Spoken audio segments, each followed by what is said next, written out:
También quiero empezar por reconocer el trabajo del colega Braguetto en este informe. Sin embargo, tal y como ya mencioné en su momento durante la discusión en la Comisión de Pesca, y basándome en los informes que numerosos científicos, organizaciones ambientales e incluso partes del sector están elaborando, creo que el título del informe debería modificarse. En lugar de referirnos a una supuesta regulación del plan de recuperación del atún rojo, deberíamos llamar a este plan plan de no recuperación o, mejor aún, plan de aniquilación del atún.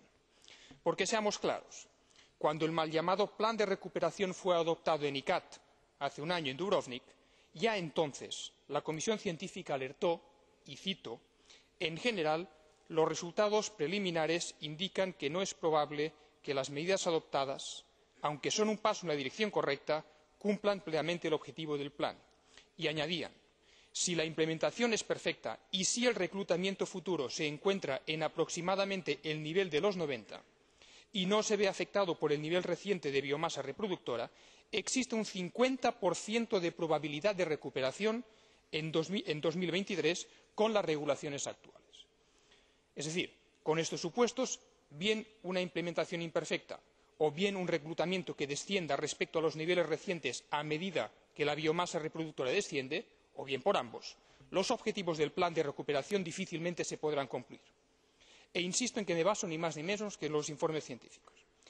Y por si esto fuera poco, resulta que este plan, que de forma provisional ya ha sido puesto en práctica este 2007, ha funcionado tan mal que la Unión Europea ha superado la cuota que le respondía en un 26%, lo cual ha obligado, en una medida que no tiene precedentes, a iniciar procedimientos legales contra todos aquellos países que no hayan respetado las reglas, sobre todo Francia e Italia.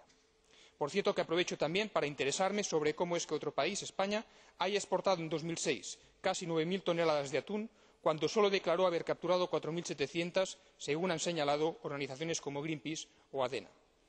Por último, también sería interesante saber qué medidas piensa tomar la Comisión, así como los Gobiernos, para controlar e incluso reducir el tamaño de la flota pesquera, dado que parece cuando menos difícil pensar que es posible reducir las capturas si cada vez tenemos más y mejores barcos que, en la mayoría de los casos, viven precisamente de las subvenciones europeas.